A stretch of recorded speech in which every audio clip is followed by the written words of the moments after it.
Good morning.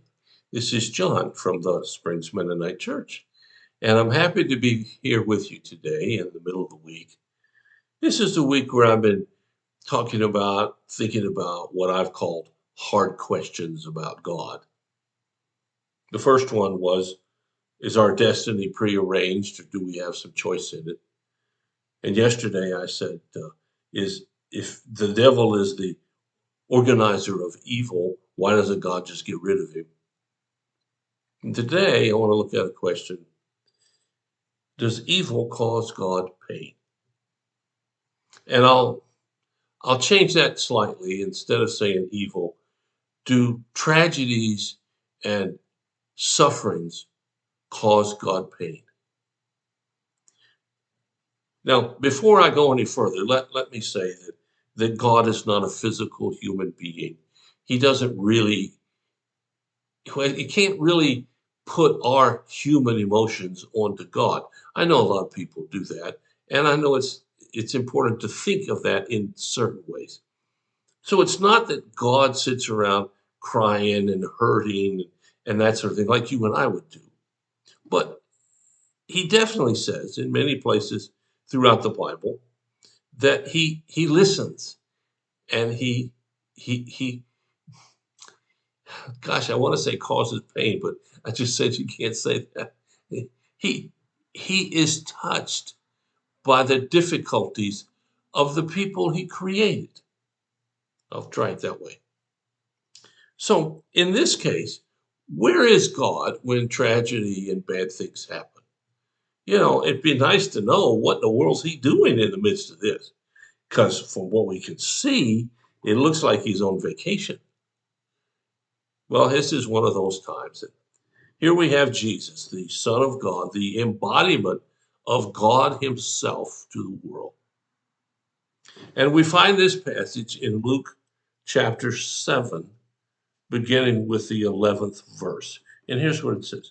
Soon afterward, Jesus went with his disciples to the village of Nain, and a large crowd followed him. A funeral procession was coming out as he approached the village gate. The young man who had died was a widow's only son, and a large crowd from the village was with her. When the Lord saw her, his heart overflowed with compassion. Don't cry, he said. And then he walked over the coffin and touched it, and the bearer stopped. Young man, he said, I tell you, get up. And then the dead boy sat up and began to talk, and Jesus gave him back to his mother.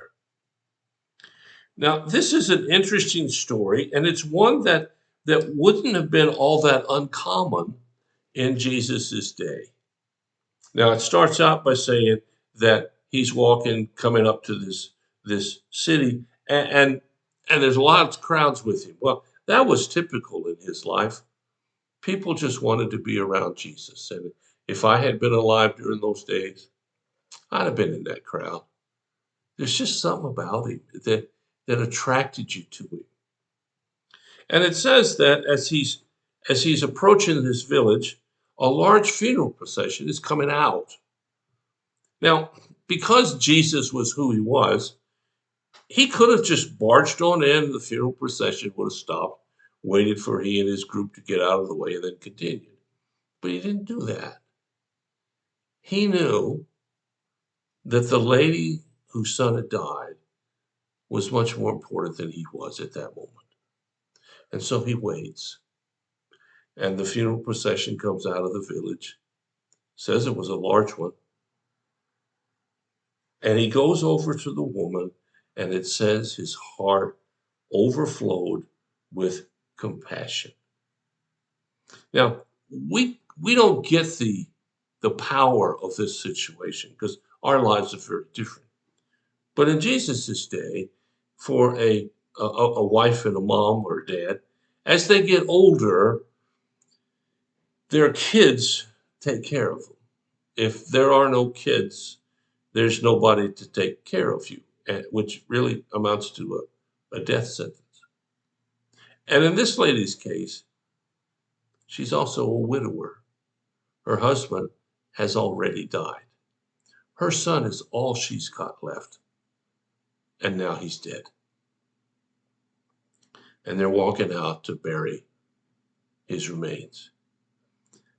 And as they pass Jesus, Jesus comes over to her. It says his heart was overflowed with compassion. Does God feel tragedies and sufferings? You bet. And he's motivated with compassion. See, he's not on vacation when those things happen. And Jesus was standing there, and he goes over to the mother, who probably was walking behind the casket or something. And he says to her, "Don't cry." What an amazing statement. What else would she have done with a heart full of sorrow but to cry over the death of her only son? It says that he walks over to the casket, so must have been a couple of steps or two, and he touches the casket. Now, the pallbearers, the one carrying the casket, if you think about their frame of reference, it might have been like, "What is this guy doing? Get out of the way, would you?" But it says he touched the casket and the bearers stopped. They sensed something. I don't know what they were thinking. Scripture doesn't tell us. But they stopped. And then Jesus says, "Young man, I tell you to get up." And it says he sat up. If you'd been one of those pallbearers, what would you have done at that moment? They couldn't drop the casket. That would have been a strange sight. But they stopped, and all of a sudden, this guy who was dead is alive. And it says, when the guy spoke, Jesus gave him back to his mother. How did God act in the midst of pain? With enormous compassion and with change to remove the pain. Now, I'd like to tell you that in every incident where anything bad happens, God's going to immediately take away the pain. But if I told you that, you wouldn't believe me, and I wouldn't even believe myself. Because God's timing isn't my timing, and God's plans are not my plans. But what this story shows us is that at the very instant of sorrow and trouble and experiencing evil, God has compassion. And he works to end our fear and struggle. He did it for this lady. There are numerous examples in the New Testament of where he did it for other people. And he'll do it for you and me. You know, life is filled with moments of wonder, not in a good sense, and concern, and even opportunities to worry. But in those moments, God is there.